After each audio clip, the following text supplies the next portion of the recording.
இன்றைக்கு நாம் தியானிக்க இருக்கிற வசனம் ஏசாயா 38 அதிகாரம் 5வது வசனம். நீ போய் எசேக்கியாவை நோக்கி, உன் தகப்பனாகிய தாவீதின் தேவனாயிருக்கிற கர்த்தர் சொல்லுகிறது என்னவென்றால், உன் விண்ணப்பத்தை கேட்டேன், உன் கண்ணீரை கண்டேன். இதோ உன் நாட்களோட 15 வருஷம் கூட்டுவேன். ஆண்டவராகிய இயேசு கிறிஸ்து ஏசாயா தீர்க்கதரிசியிடம் இந்த வார்த்தையை சொல்கிறார். எசேக்கியா ராஜாவை வியாதிப்பட்டு மரண படுக்கையில் கிடக்கிறார். அவருக்கு அரிப்பிளவை என்கிற வியாதியினால் அவர் பாதிக்கப்பட்டிருக்கிறார். அந்த அரிப்பிளவை என்பது என்னென்னா, இந்த காலத்தில் அது கேன்சர். அப்போ அந்த வியாதி மரணத்துக்கு ஏதுவாக இருந்ததுனால எசேக்கியா ராஜா வியாதிப்பட்டு மிகவும் அவர் கலங்கி தவிக்கிறார்.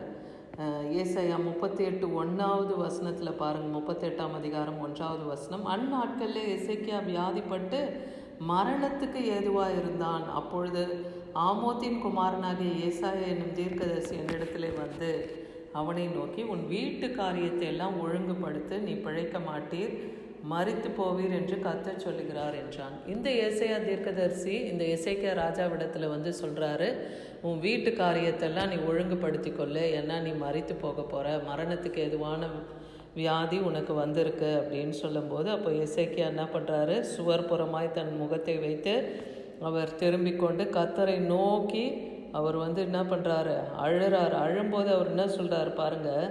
இந்த ஏசாயா 38 2 3 4 வசனத்தில் பார்க்கும்போது, அப்பொழுது எசேக்கியா தன் முகத்தை சுவர்புறமாக திருப்பி கொண்டு கர்த்தரை நோக்கி, கர்த்தாவே, நான் உமக்கு முன்பாக உண்மையும் மன உத்தமமாய் நடந்து வந்தேனேன்னு சொல்கிறார்.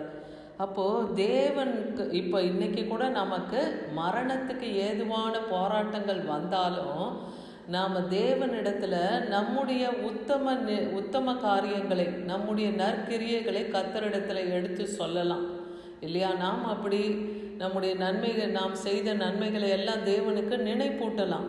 ஒரு நினைப்பூட்டுதல் ஜெபம் போல் நாம் அதை செய்யலாம். அன்னைக்கு எசேக்கியா ராஜா அதை தான் செஞ்சுருக்கார் பாருங்க.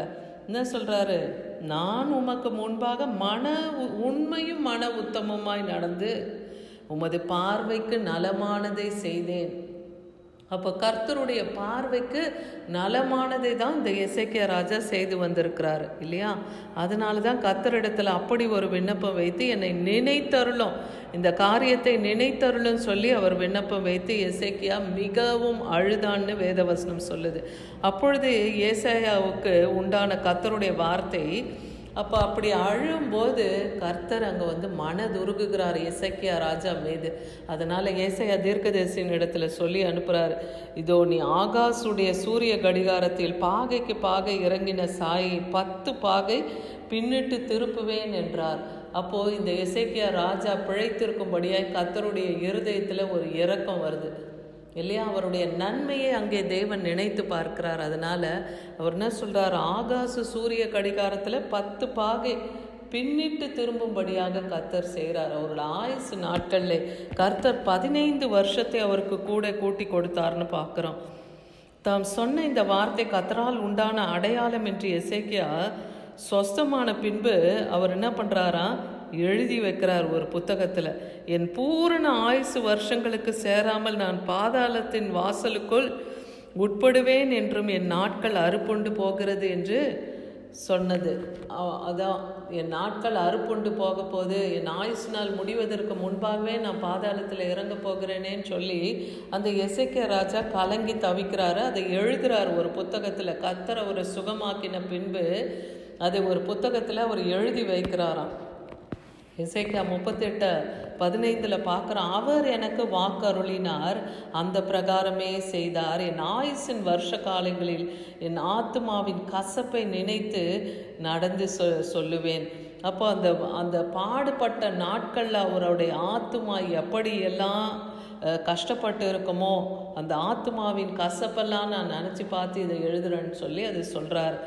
அதே போல் எசேக்கியா 38:20 பாருங்கள், கர்த்தர் என்னை ரட்சிக்க வந்தார், ஆகையால் எங்கள் ஜீவனுள்ள நாளெல்லாம் கர்த்தருடைய ஆலயத்திலே கீத வாத்தியங்களை நான் வாசித்து பாடுவோம் என்று எழுதி வைத்தான். அப்போ தேவன் செய்த நன்மைக்கு என்ன செய்கிறார் எசேக்கியா ராஜா, ஆலயத்தில் போய் கீத வாத்தியங்களை எல்லாம் வாசித்து தேவனை துதித்து பாடி தேவனை மகிமைப்படுத்துகிறார். ஏன்னா அவருடைய ஆயுசு நாட்களில் 15 வருஷம் அவருக்கு கூட்டி கொடுக்கிறார். இந்த அரிப்பிளவு வியாதி குணமாகிறதுக்கான ஒரு ஆலோசனை என்னென்னா கர்த்தரிடத்திலிருந்து கடந்து வர்றது, அத்திப்பழத்து அடையை கொண்டு வந்து அந்த பிளவியின் மேல் பற்று போடுங்கள், அப்பொழுது அவன் பிழைப்பான் என்று எசேக்கியா தீர்க்கதரிசி சொல்லியிருப்பார். அதன்படியே அந்த அரிப்பிளவியின் மீது அவங்க அத்திப்பழ அடையை போட்ட பொழுது அவருக்கு ஒரு சொஸ்தமாகி அவர் ஆயுசு நாட்களில் 15 வருஷம் கூட்டி கொடுத்தார். இன்றைக்கு கூட மரண படுக்கையில் இருக்கிற ஒவ்வொருவருக்கும் கூட இந்த வார்த்தை கடந்து விசுவாசத்தோடு வந்து கொண்டிருக்கு. நீங்கள் விசுவாசிச்சிங்கன்னா தேவனுடைய மகிமையை காண்பீங்க. ஏன்னா கர்த்தர் உங்களுடைய மன உத்தமத்தையும் உண்மையும் அவர் நினைப்பார். நீங்கள் நன்மை மற்றவங்களுக்கு செய்திருந்தீங்கன்னா தேவன் உங்கள் உத்தமத்தையும் உங்கள் உண்மையும் அவர் நினைத்து உங்கள் ஆயுசு நாட்களை கூட தேவனால் பெருக பண்ண முடியும். அன்னைக்கு எசேக்கியா ராஜாவுக்கு செய்த அற்புதத்தை உங்களுக்கும் செய்வார். அவர் அன்னைக்கு எப்படி சுவர்புறமாய் திரும்பி அவர் அழுதாரோ, தன் மனபாரத்தை எல்லாம் கர்த்தருடைய பாதத்தில் வைத்து, மனதுருகுகிற தேவன் நம் தேவன் இல்லையா? அவர் பாவத்தை பாராத சுத்த கண்ணர், அவர் இரக்கமும் கிருபையும் நீடிய சாந்தம் உள்ள தேவன், அவர் மனதுருகுகிற தேவன்.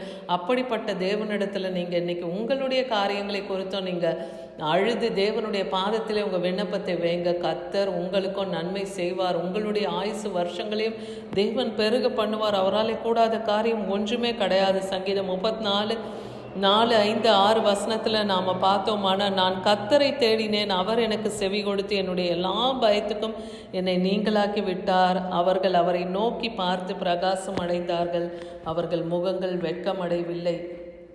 அப்போ கர்த்தரை தேடினேன். அப்போது எப்பவுமே நம்ம கஷ்ட காலத்திலும் துக்க காலத்திலும் பாடுகளின் சூழ்நிலையிலும் மாத்திரம் நம்ம கர்த்தரை தேடாமல் எப்பவுமே நம்ம தேவனை தேடி வந்தோமானால் நமக்கு கிருபை பெருகும். ஆபத்து நாளில் தான் ஓடி போய் கர்த்தரை தேடணும்னு இல்லை, என்னாலும் நம்ம கர்த்தரை தேடி அவரை துதித்து அவரை மகிமைப்படுத்தி கொண்டு வரும்போது தேவ கிருபையினாலே நம்மை தேவன் தாங்குவார். ஏன்னா தாவீது சொல்றார் இல்லையா, என் கால் சறுக்குகிறது என்று சொல்லும் போதெல்லாம் தேவ கிருபை என்னை தாங்கினதுன்ட்டு. அதே போல் அவருடைய கிருபை இன்னைக்கு நம்மையும் தாங்கும். அவரை நோக்கி பார்க்கிற முகங்கள் எப்பொழுதும் வெட்கம் அடையாது, அது பிரகாசம்தான் அடையும். அதனால இந்த ஏழை கூப்பிட்டான், கர்த்தர் கேட்டு அவன் இடுக்கண்களில் எல்லாம் நீங்களாகி ரட்சித்தார்னு பார்க்கிறோம். அப்போ இன்னைக்கு ஏழை உதவி செய்ய ஒருவரும் இல்லை. திக்கற்ற சூழ்நிலையில மரண படுக்கையில இருக்கிறவர்களுக்காக இந்த வார்த்தை கடந்து வருகிறது. கர்த்தர் இன்னைக்கு சொல்லுகிற அந்த வார்த்தையின் படியே அவர் என்ன பண்றாரு, கேட்கிறார். அவர் ஜபத்தை கேட்கிறவர், அவர் நம் விண்ணப்பத்துக்கு பதில் தருகிறவர். அன்னைக்கு அவருடைய கண்ணீரை கண்டார், அவர் விண்ணப்பத்துக்கு பதில் தந்தார். அன்னைக்கு அன்னாள் தன் இருதயத்தை கர்த்தருடைய பாதத்திலே ஊற்றினாள். அவள் கண்ணீரோடு தேவ சமூகத்திலே அழுத போது பிள்ளை இல்லாத மலடியா இருந்த அன்னாளுக்கு தேவன் அன்று பதில் கொடுத்தார். சாமுவேல் தீர்க்கதரிசி அன்னைக்கு கொடுத்தார். அது மாத்திரம் இல்லை, அடுத்து அவளுக்கு 5 பிள்ளைகளை கொடுக்கிறாருன்னு பார்க்குறோம். அப்போ பாருங்க, தேவனால கூடாத காரியம் ஒன்றுமில்லை. இன்னைக்கும் உங்கள் விண்ணப்பத்தை கர்த்தர் கேட்பார். உங்கள் கண்ணீரை அவர் கண்டு உங்களுடைய ஆயுசு நாட்களையும் தேவன் 15 வருடங்கள் கூட்டித்தர அவர் வல்லமை உள்ளவராக இருக்கிறார். அதனால் தேவனை நோக்கி பாருங்க. உங்களுக்கு சுகம் அடைந்த உடனே தேவனை ஆலயத்தில் போய் நீங்கள் மகிமைப்படுத்துங்க. கர்த்தருக்கு தான் அந்த மகிமை துதி கனம் எல்லாம் போய் சேரணும். விசுவாசிங்க, கர்த்தரை நோக்கி பாருங்க, கர்த்தர் உங்களை விடுதலை ஆக்குவார். ஆமீன்.